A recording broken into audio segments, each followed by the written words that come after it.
Yo YouTube, c'est Merlin, la chaîne Merlin Maaf, et aujourd'hui on se retrouve dans une toute nouvelle vidéo. Ça y est, je peux enfin reprendre les reviews Boruto. Alors honnêtement, je voulais reprendre les vidéos avec l'arrivée du nouvel anime Naruto, mais vous le savez, il a été décalé, donc je vais le refaire avec le manga. Donc c'est parti pour la review du chapitre 3. Ce chapitre donc va commencer la confrontation entre Code et Boruto. Vous vous en souvenez, le mois dernier, Boruto avait sorti un nouveau type de Rasengan. Bon, au début, Code est un peu surpris, il se dit mais mec, c'est un Rasengan, t'as sorti 15 000 avant, tu vas sûrement sortir 15 000 après, c'est pas vraiment étonnant, tu vois. Mais Boruto dit quand même qu'il peut vaincre Code avec cette technique. Bref, Code se dit que s'il arrive à battre Boruto avant que Boruto ne puisse le toucher, puisque le Rasengan est une attaque de contact, et ben il n'a rien à craindre, donc il fonce direct sur Boruto. Boruto va bloquer ses coups. D'ailleurs, vraiment, j'aime beaucoup la manière dont Boruto se tient, c'est très très stylé. Et à un moment, il va choper la main de Code. Et là, la sorte d'aura que Boruto a autour de lui va commencer à s'englober autour de Code. Code comprend pas, il dit bon bah c'est tout. Vas-y, je continue à attaquer. Il continue à attaquer, mais là, il n'arrive plus à toucher Boruto. Code se dit putain, il est vachement rapide quoi. Et c'est là que Code commence à comprendre. Boruto n'est pas du tout en train d'esquiver. C'est Code qui n'arrive plus à le taper correctement. Bref, à un moment, Boruto va le choper et va lui envoyer sa technique de plein fouet.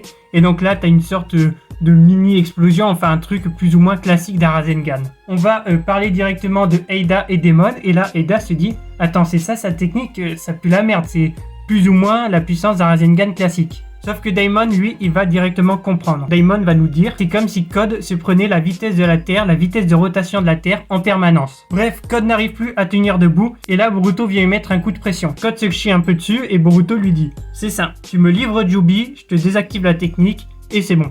Code commence vraiment à être en mauvaise posture, mais il a de la chance puisque Kawaki attaque Boruto dans le dos. Franchement, Kawaki, plus le temps passe, plus je me dis c'est vraiment un petit con.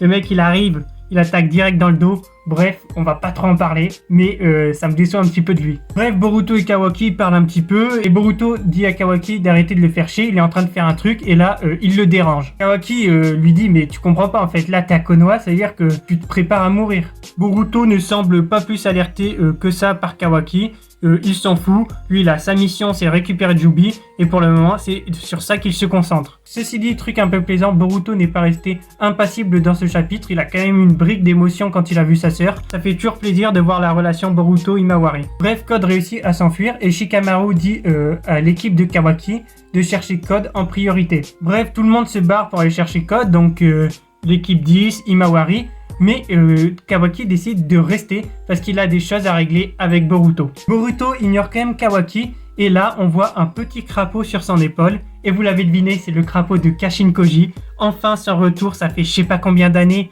qu'il a disparu. Les revient, c'est vraiment ouf. Bref, et donc quand Boruto s'est battu avec Code, il a eu le temps de mettre un crapaud espion sur Code. Ce qui fait que quand Code s'est enfui dans son repère, et Boruto a pu localiser ce repère. Deux choses. Déjà, on voit que Bug s'est transformé en arbre, c'est-à-dire qu'il se fait bouffer par un Jubi. Moi, j'aimais bien Bug, je suis un peu déçu sur ça.